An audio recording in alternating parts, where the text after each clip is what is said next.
မွန်တိုင်းဆန်ဂျူကမိကုနံပါတ်35ကေးဆန်ဟာချီဂျူဆိုင်အသက်80ဒန်စီယောက်ျားလေးရပါတော့ယွန်ဂျူဆိုင်ကိုတို့ခါရာရှော့ကူပါနော်ခန်းကိုရှင်းစားတဲ့အသက်40လောက်ကနေစပြီးတော့ဗောနော်အလုပ်ရဲတဲ့ကျမ်းမာရေးစစ်တမ်းမှာတဲ့ခိုးခဲဆိုအဆိုတို့တွေးပေါင်မြင်ခြင်းဗောနော်တွေးပေါင်တက်ခြင်းယောဂနဲ့တဲ့ကိုရဲစုတေရိုရူခဲရှောဗောနော်ဒီကိုလက်စတရောမြင်မာတဲ့ယောဂဗောနော်တိုးတဲ့ရှိသေးစားတဲ့ဒါတဲ့ထောက်ပြခြင်းခံခဲ့ရတယ်တဲ့ဆိုင်းကင်းဗောနော်အခုရပိုင်းတွင်မှာတဲ့ခိုင်တန်ဟိုအာရူတိုခီနေတဲ့ဒီလေကားကိုတက်တဲ့အခါမှာပေါ့နော်မူနေနော်အီတာမူကိုခံကြည့်တဲ့အီတာကားတဲ့ဒီရှင်ဘက်အောင်နဲ့ဝေဒနာကိုပေါ့နော်ခံစားရပေမဲ့လည်းပဲတဲ့ရှိပါရာခုရာစုမှုတို့တဲ့ခဏလေးနားလိုက်မယ်ဆိုရင်တဲ့ခဲကိုင်းစတေအီတာဆိုတာတက်တာပါတယ်တဲ့နိုးတို့နော်တဲ့လဲချောင်းရေပေါ့နော်ဒီခန်းကြီးမသိရင်ကြော်လိုက်အန်ဂဲဥစုကနိုင်အန်ဂဲကမင်းနာဆန်တို့ကြားဖို့မဲ့အန်ဂန်တိုက်ဆိုအခုနိုင်မှာရှော့ပေါ့နော်ဒီမျိုးချခြင်းတွေမှာတဲ့နာကျင်မှုတွေတော့မရှိဘူးအဲ့တော့လဲချောင်းနဲ့ပတ်သက်တယ်ပေါ့နော်ဒါကကြတော့ဘလို့ဖတ်လဲဆိုတော့ဤဝခန်းပေါ့နော်လေချောင်းရဲ့ဒီမတက်တာခြင်းတွေနဲ့ဒီမျိုးချတဲ့အခါမှာနာကျင်မှုတွေကတော့မရှိဘူးတဲ့ခဲစာဒီမနက်မှာတဲ့ချောရှော့ကူကောခါတာပေါ့နော်ဒီမနက်စာထမင်းစားပြီးတဲ့နောက်ကနေစပြီးတော့တဲ့ဟီယာရှိအဆယ်ကိုတိုမိုနာကိုဟာဂေရှိကျော်စုကအိုခိုဒီတဲ့ချွေးအေးတွေနဲ့အတူတဲ့ပြင်းထန်နေပေါ့နော်ဒီရင်ဘတ်အောင်ကျင်ရတဲ့ဖြစ်ပေါ်လာပြီးတော့တဲ့ဆန်ဂျွန်ပွန်စတေမိုခဲခိုင်ရှင်နိုင်တော့တဲ့30မိနစ်30လောက်ကြာလဲပဲပေါ့နော်တက်တာမှုကမရှိတာကြောင့်နဲ့ QQ ရှာကိုယွန်တာတဲ့အရေးပေါ်ပေါ့နော် QQ ရှာကိုခေါ်လိုက်တယ်တဲ့ကေးဆန်นี่ခံကြရတဲ့သူဂျော်ကျော်တိုစတဲပေါ့နော်ကေးဆန်အတွက်စဉ်းစားလို့ရတဲ့အခြေအနေနဲ့ပတ်သက်ပြီးတော့မိုတိုမိုတက်ကိဆက်ဆိုနာမိုနိုစတိုဆိုအရာဘီနာဆိုင်အသင့်တော်ဆုံးအရာတစ်ခုကိုရွေးချယ်ပါတဲ့ဒါကျော်ဆူးဆိုတာမသိလဲပေါ့နော်ဒါတခုချင်းစီဖန်မူနဲ့အီတာမီပေါ့နော်ရင်ဘတ်အောင်ခြင်းဆိုပြီးတော့ဖတ်လို့ရရင်နော်အဲ့တော့အဖြစ်မှန်ကိုရွေးချယ်ရမယ်နံပါတ်1ဇန်ဆိုကူပန်းနာရင်ချက်ဖြစ်ခြင်းနံပါတ်2ကကြတော့ဟိုင်ယန်အဆုပ်ရောင်ခြင်းနံပါတ်3ကကြတော့နိုးကိုဆိုကူအုံနောက်သွေးကြောပိတ်ခြင်းနံပါတ်4ရှင်ကင်းကိုဆိုကူနှလုံးသွေးကြောပိတ်ခြင်းနံပါတ်5ဂက်ခုတန်စေရှော့ကူဒိုအမ်ပေါ့နော်ဒီအစာလမ်းကြောင်းပြောင်းပြန်စီစဉ်ခြင်းကြောင့်ပေါ့နော်ဒီအစာပြုံးကရောင်နေတဲ့အဲ့တော့အဖြစ်မှန်ပါဖြစ်မလဲ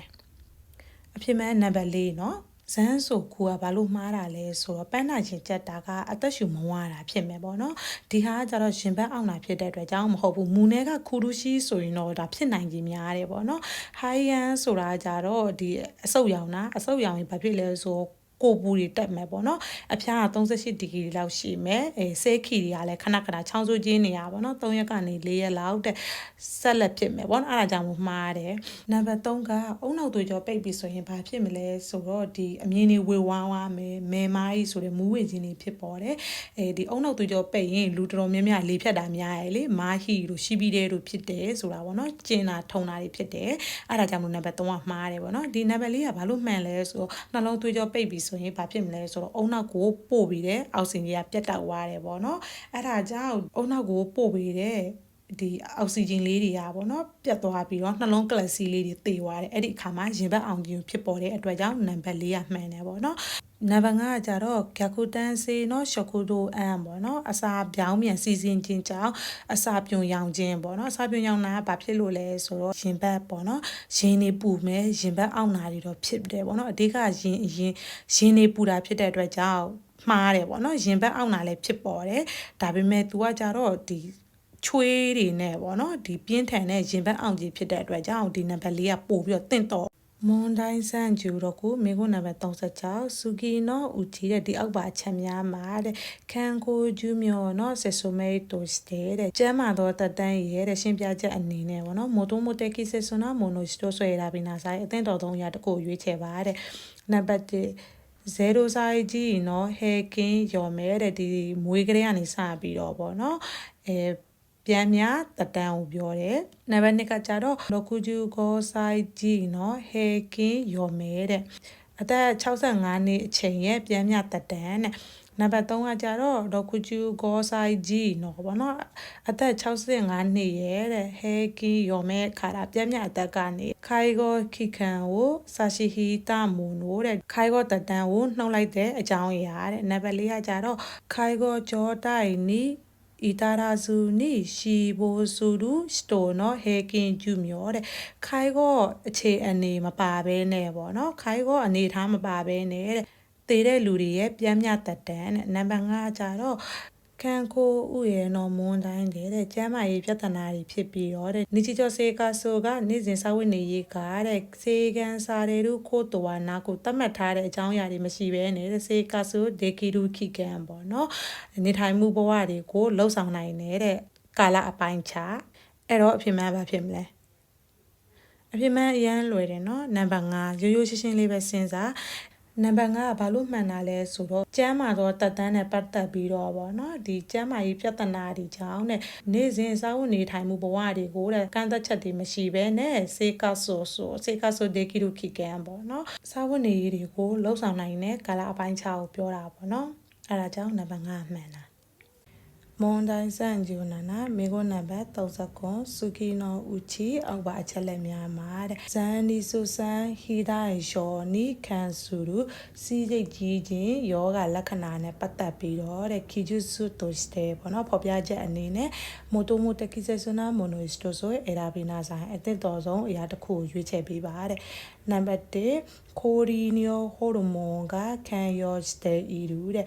ခိုရီနီယိုဟော်မုန်းဆိုတာကြတော့စီးသွားဖို့အတွက်ပေါ့နော်လှုပ်ဆော်ပေးတဲ့ဟော်မုန်းဓာတ်တွေကတဲ့ပါဝင်ပတ်သက်ခြင်းကြောင့်ဖြစ်တယ်ဆိုပြီးရေးထားတယ်နံပါတ်2ကကြတော့ရှောကြောပေါ့နော်ရှောကြောကဆူဆူမူတိုမူနီယိုနီနာတို့တဲ့ဒီစိတ်ကြည်ခြင်းယောဂလက္ခဏာတွေကပေါ့နော်ဆက်လက်ဖြစ်ပွားတယ်ပို့ပြီးတော့ပြင်းထန်လာမယ်ဆိုရင်သိမထွက်တော့ဘူးပေါ့နော်မူနီယိုနီနာတို့ဆိုပြီးရေးထားတယ်နံပါတ်3ရှောခီနေဝါတဲ့ပထမဆုံးလက္ခဏာပေါ့နော်ပထမဆုံးအပိုင်းမှာတော့ဟီနီယိုကရှုကန်ဆူရူတဲ့ဒီသေခဏပေါက်ခြင်းပေါ့နော်စီခဏသွားခြင်းလက္ခဏာတွေမြင်တွေ့ရတယ်ဆိုပြီးရေးထားတယ်နံပါတ်4ကကြတော့ရှင်ခိုဆူရူတိုးတဲ့ဒီယောဂလက္ခဏာကျေပြန့်လာမယ်ဆိုရင်တဲ့တိုးဆေခီเนาะတိုင်ရှော်နီနာရူတဲ့ကြောက်ခတ်စေဖို့လိုအပ်တယ်ပေါ့နော်အကျုံးဝင်တယ်ဆိုပြီးရေးထားတယ်နံပါတ်5ကိုစုဘန်တဲခင်ခွန်ဒန်တဲ့တင်မစုံတွင်ကြက်သားကိုပေါ့နော်လေးကျင်ပေးခြင်းဖြစ်တဲ့ခိုင်ဖူကူကခေတိုင်တဲ့ခီတို့ပေါ့နော်ပြန်လက်ကောင်းမွန်ဖို့အတွက်တဲ့မျှော်လင့်လို့ရတယ်ဆိုပြီးရေးထားတယ်အဖြစ်မှန်ဘာဖြစ်မလဲအဖြစ်မှန်ကစီးကြိတ်ကြီးခြင်းယောဂလက္ခဏာတွေရှိမယ်ဆိုရင်ဘာဖြစ်မလဲဆိုတော့သေခဏပေါက်မယ်ပေါ့နော်အဲ့တော့အဖြစ်မှန်နံပါတ်3ပါနံပါတ်1ကဘာလို့မှားလဲဆိုတော့စီးသွားဖို့အတွက်ပေါ့နော်လှုံ့ဆော်ပေးတဲ့ဟော်မုန်းတွေမဟုတ်ဘဲနဲ့တို့ဒီယောက်ျားလေးတွေရဲ့ပေါ့နော်ဒီကာမဟော်မုန်းတွေဘာတွေပြောင်းလဲတာတို့ဘာလို့ဆိုရင်တော့မှန်နိုင်တယ်နံပါတ်2ကကြတော့ပေါ့နော်မူနီယောမဟုတ်ဘဲနဲ့ဟင်းနီယောဖြစ်မဲ့အတွက်ကြောင့်မှားတယ်ပေါ့နော်နံပါတ်3ကအမှန်နံပါတ်4ကကြတော့ဘာလို့မှားတာလဲဆိုတော့ကြောက်ကက်ဆေးဖို့လိုအပ်တယ်ပေါ့နော်ကြောက်ကက်ဆေးဖို့လိုအပ်တယ်ဆိုတာပဲအချိန်မှလဲဆိုတော့ကြောက်ကက်ပျက်စီးသွားမှာပေါ့နော်ဂျပန်လိုပြောရင်ဂျင်းဖူဆန်ပေါ့နော်အဲ့ဒီအချိန်မှပဲလဲမယ်နံပါတ်5ကဒီတင်မစုံကြွက်သားလေးကျင့်ခြင်းဆိုတာကြတော့ပေါ့နော်ဒီစီလန်းချောင်းကိုပေါ့နော်ဒီစီးသွားတဲ့အခါမှာကျင်းလိုက်ကျုံလိုက်ပေါ့နော်လုတ်ပေးနိုင်တဲ့ကြက်သားတွေပြန်လဲကောင်းမွန်တာပေါ့နော်ဒီစီးစိတ်ကြီးခြင်းယောဂလက္ခဏာကိုပြန်လဲကောင်းမွန်ဖို့အတွက်ကတော့မဟုတ်ဘူးပေါ့နော်အဲ့တော့မှားတယ်မွန်တိုင်းဆန်ဂျူဟာချီမေကိုနံပါတ်38စုကီနိုဦးကြီးဒီအောက်ပေါ်ပြပါအချက်လက်များထဲမှာတဲ့ခိုးတဲ့ကီနီအိုယီခင်ကိုခခုခဲနော်ရှစ်ကန်နီကန်ဆူရူခီဂျူဆိုတိုစတေတဲ့တကြီးဟိုကာလအပိုင်းခြားမှာများပြားသောကြွက်သားနဲ့အယိုးဖွဲ့စည်းပုံရဲ့ယောဂနဲ့ပတ်သက်ပြီးတော့ဖော်ပြချက်အနေနဲ့တက်ကီဆေဆွနာမိုနိုစတိုဆိုအရာဘီနာဆိုင်အသင့်တော်ဆုံးအရာတစ်ခုရွေးချယ်ပါတဲ့နံပါတ်1ခိုဆူဆိုရှောကဒန်းစေနီအိုဤတဲ့အယိုးဘယောဂဆိုတာကြတော့တဲ့ယောက်ျားလေးတွေအဖြစ်များတယ်တဲ့နံပါတ်2ဟန်ကေစေဟီဇာကန်ဆာဆူရှောဒေဝါတဲ့ဒူအယိုးအစစ်ရောင်ခြင်းယောဂလက္ခဏာဆိုတာကြတော့တဲ့အိတ်ကကူနီဟန်ခဲဆူလို့ပေါ့နော်အိတ်ကကူဆိုတာကြတော့ခြေထောက်ကပေါ့နော် H ပုံစံဒီလိုလေးဖြစ်သွားတာကိုပြောတာအဲ့လိုမျိုးလေးဖြစ်သွားတာဟိုတဲ့ပြောင်းလဲသွားတယ်ပေါ့ဆိုပြီးသူကပြောတယ်နော်ပြီးတော့ H ကကူတခုတည်းမဟုတ်ဘဲနဲ့ဒီ O ပေါ့နော်ခြေထောက်ကဒီလိုကွေးသွားတာတော့အဲ့လို O ပုံစံလေးလည်းရှိတာကြောင့်မှတ်ထားပြီနော်နံပါတ်3ကကြတော့ cancer ဆိုလျူမာချီဝါတဲ့အစေမြေလေးဘက်နာယောဂဆိုတာကြတော့တဲ့နန်ခိုဆွန်နော်ပေါ့နော်အယိုးနုလေးတွေရဲ့တဲ့ရိုကာနီယောတဲ့အိုခိုတို့ပေါ့နော်ပြောမယ်ဆိုရင်အယိုးနုလေးတွေကကြီးရင်လာတဲ့အခါမှာပေါ့နော်ရင့်လာတဲ့အခါမှာဖြစ်ပေါ်လာတဲ့ဆိုပြီးရေးထားတယ်နံပါတ်4ကကြတော့ ယောဘူးစကိကျုကန်ကျော်စကုရှော့တဲ့ဝါတဲ့ခါရဲ့အစိပ်ပိုင်းမှာရှိတဲ့ကြောရိုးကြီးကျင်းမြောင်းလာခြင်းဆိုတာကြတော့တဲ့ခါရှိနော်ရှိပြီးတဲ့ကမိတာတဲ့တို့ဒီအောက်ပိုင်းပေါ့နော်ခြေထောက်တွေတဲ့ကျင်ချင်းတွေကမြင်ရတယ်ပေါ့နော်ထုံကျင်ချင်းတွေကမြင်ရတယ်ဆိုပြီးရေးထားတယ်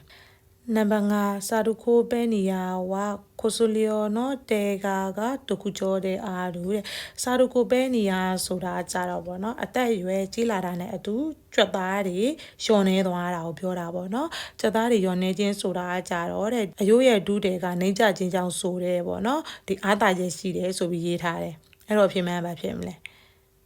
အဖြစ်မှန်နံပါတ်4เนาะနံပါတ်1ကအယိုးဘွားယောဂဆိုတာ main ကလေးတွေအဖြစ်များတယ်နံပါတ်2ကဒူးရိုးအစိတ်ရောင်ခြင်းဆိုတာကြတော့အိတ်ကျခုတို့အိုကျခုတို့ဖြစ်တာမှန်ပေမဲ့ဒီယောဂလက္ခဏာကြီးဖြစ်မှာပေါ့เนาะဒါဖြစ်တာမဟုတ်ပဲနဲ့ဒီပေါ့เนาะဒူးအစိတ်ရောင်ယောဂကပြင်းထန်လာတော့မှအိတ်ကျခုပေါ့နော် H ပုံစံ6တောင်းနဲ့ O ပုံစံ6တောင်းဖြစ်သွားတာအဲ့ဒီအတွက်မှားတယ်ပေါ့နော်နံပါတ်3ရဲ့အစေးအမြင့်ရောင်နဲ့၄ဘတ်နာဆိုတာကြတော့ဒီအယိုးနုလေးတွေကြောင့်မဟုတ်ဘဲနဲ့ဒီမိကုန်းနဲ့မှာပါဝါးရေပေါ့နော်အစေးအမြင့်တွေကြောင့်ဖြစ်တယ်ဆိုပြီးတော့ရေးထားရပေါ့နော်အဲ့တော့နံပါတ်3ကမှားတယ်ပေါ့နော်နံပါတ်4ကကြတော့ခါယိုမှာရှိတဲ့ဒီကြောရိုးရဲ့ကျင်းမြောင်း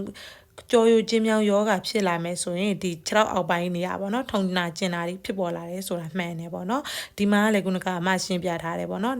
နံပါတ်5ကလည်းအမရှင်းပြထားတယ်စာရုကိုပဲနေရဆိုတာကြတော့အသက်ရွယ်ကြီးလာတာနဲ့အတူကြွသားဒုတွေကရောကြသွားတာနော်ဟိုနဲ့ဖြစ်တဲ့အတွက်ကြောင့်မှားတယ်ဒီနေရာမှာကြတော့ခင်းနီကူတော့နေရောခင်းနီကူနော်လီယောကတဲကားဆိုရင်နော်နံပါတ်5မှန်တယ်ပေါ့နော်